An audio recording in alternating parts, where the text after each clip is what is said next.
বিভিন্ন মাধ্যমৰ যোগেদি সংবাদ মাধ্যমৰ যোগেদি যে আমি শুনিব পাই আছোঁ যে বঙাইগাঁও সমষ্টিত আগন্তুক উপনিৰ্বাচনত 8 বাৰৰ বিধায়ক চৰ্দাৰ ফণীভূষণ চৌধুৰী ডাঙৰীয়াৰ ঘৈণীয়েকে খেলিম বুলি বা তেখেতক টিকেট দিব বুলি শুনি আছোঁ আমি।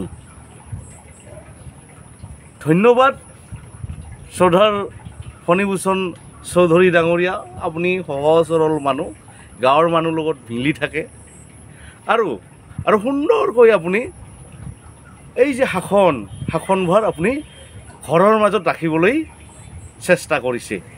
আপুনি 8 বাৰ বিধায়ক হ'লে এতিয়া আপুনি আপোনাৰ ঘৈণীয়েকলৈকে প্ৰাৰ্থিত্ব দিয়াৰ চেষ্টা কৰিছে। এইটো আপোনালোকৰ সম্পূৰ্ণ গণপৰিষদৰ ভিতৰ চৰাৰ কথা। তথাপিও এইবাৰ উপনিৰ্বাচনত যদি ঘৈণীয়েকে জিকি আহে তেতিয়াহ'লে হয়তো এনেকুৱা হ'ব যে 2026ত তেখেতৰ পুত্ৰ এজন আছে, পুত্ৰক হয়তো গণপৰিষদৰ ফালৰ পৰা পোচ কৰিব বা প্ৰাৰ্থিত্ব দিব। মানে সুন্দৰ এটা প্ৰক্ৰিয়া। চৰ্দাৰ ফণীভূষণ চৌধুৰী ডাঙৰীয়া, আপোনাক ধন্যবাদ জ্ঞাপন কৰিছোঁ। ইমান ধুনীয়াকৈ আপুনি বঙাইগাঁৱৰ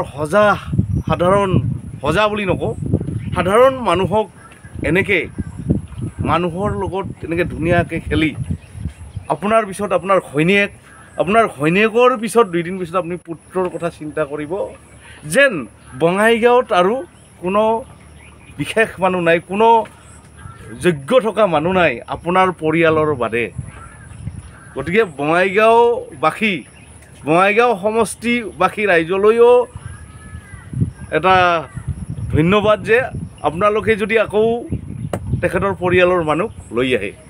কিন্তু এটা কথা এতিয়া আমি চিন্তা কৰিবৰ হ'ল, আপোনালোকে বা আমি কোনে কি প্ৰাৰ্থী কৰোঁ ডাঙৰ কথা নহয়।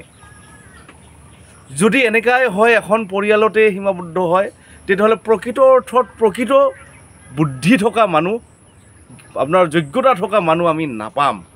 গতিকে এইবাৰ উপনিৰ্বাচনত যদি এনেকুৱাই হয় তেতিয়াহ'লে আমি বিৰোধী শক্তি এক হৈ এটা পাৰ্টি এখন টিকেট হ'ব লাগিব আৰু তেতিয়া আমি ভালকৈ যুঁজিব পাৰিম, যাতে বৰপেটা লোকসভাৰ নিচিনা নহয় যে CPMও টিকেট দিছে, কংগ্ৰেছেও টিকেট দিছে, তৃণমূল কংগ্ৰেছেও টিকেট দিছে, চবেই ইলেকশ্যন খেলিছে। কিন্তু তেনেকুৱা যদি বঙাইগাঁৱৰ উপনিৰ্বাচনত যদি হয় তেতিয়াহ'লে এয়া বঙাইগাঁওবাসীৰ কাৰণে খুব দুখৰ বিষয় হ'ব, দুৰ্ভাগ্যৰ কাৰণ হ'ব যে 2 লাখৰ ওপৰত 2,20,000 ভোটাৰ তেখেতসকলে যেন চকু মুদি ভোট দি আছে। আৰু মই নকওঁ যে ফণীভূষণ চৌধুৰী ডাঙৰীয়া বেয়া কাম কৰিছে, কিবা কৰিছে, এইবিলাক মই ক'বলৈ যোৱা নাই। কিন্তু প্ৰকৃত বুদ্ধি থকা, প্ৰকৃত যোগ্য থকা মানুহক যদি আপোনাৰ ইলেকশ্যন খেলিবই নিদিয়ে তেতিয়াহ'লে তেখেতসকলে কেনেকৈ প্ৰকৃত বুদ্ধি থকা মানুহক, প্ৰকৃত যোগ্য থকা মানুহক বাছি উলিয়াব।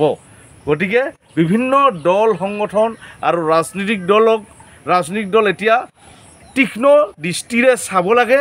আগন্তুক উপনিৰ্বাচন প্ৰকৃত অৰ্থত বঙাইগাঁওবাসী সমষ্টিৰ ৰাইজৰ জয় হ'ব লাগে।